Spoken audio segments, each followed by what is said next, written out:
Joker gave a small smile as he watched me. The curve of his lips was subtle, but there was a twinkle in his rose-colored eyes. He looked amused, or rather in a good mood. I could sense his deep interest, which was his curiosity about me. What is it? Nothing really. If it's really nothing, then you shouldn't mind telling me. Hiding it just makes me more curious.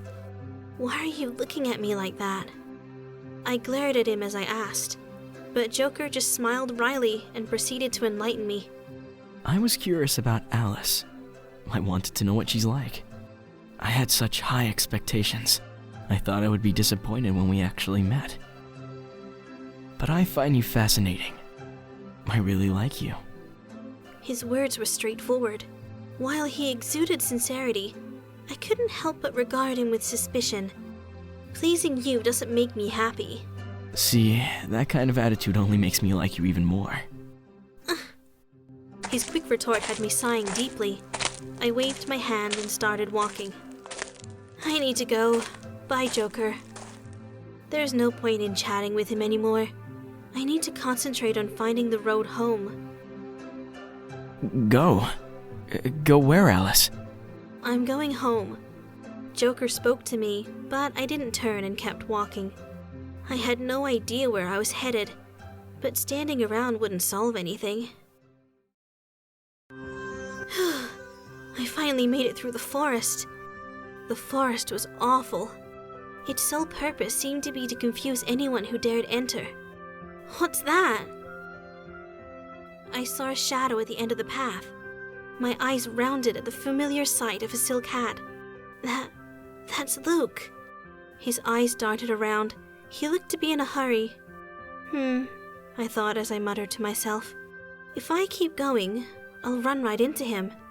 I thought I'd take the opportunity to have a chat with him, and intuitively sped up when... Not so fast. Huh? Along with a sing-song voice came a strong hand from behind that clamped around my mouth. I didn't need to guess who the voice belonged to. Joker, you followed me? Sorry. We have to hide. Sorry is right. He is being a pain. Since I couldn't scream, I struggled instead, but my body was held in a tight grasp. Joker pulled me into the shadow of a tree where Luke couldn't see. He studied my profile intently. By the way, Alice, weren't you with the Hatter right before you lost consciousness? How did he know? That never came up in our conversation. It wasn't that hard to figure out. Joker must have sensed that I was flustered. He spoke calmly in a controlled voice. Apparently, the Hatter has been frantically searching for someone. Besides, the reason you left the Hatter behind and fell from the sky most likely had to do with someone interfering with magic. Magic? My guess is that the Cheshire Cat was playing a prank on you. What does that mean? This is all so confusing. Joker grinned when I looked at him in confusion. Don't you see? Kyle didn't want you and Luke to be alone together.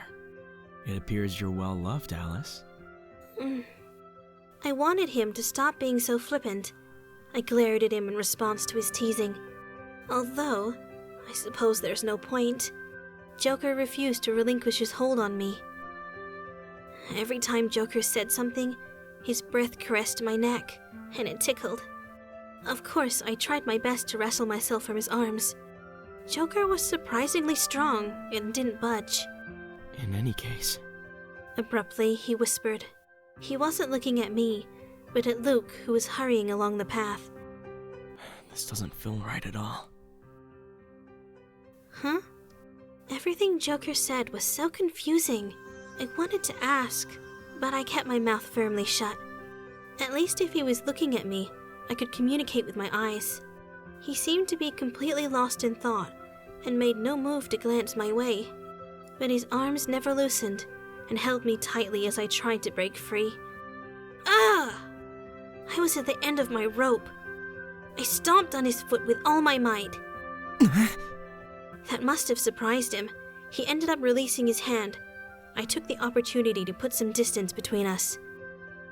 That's enough! Joker looked at me askance as I unleashed all my pent-up frustration.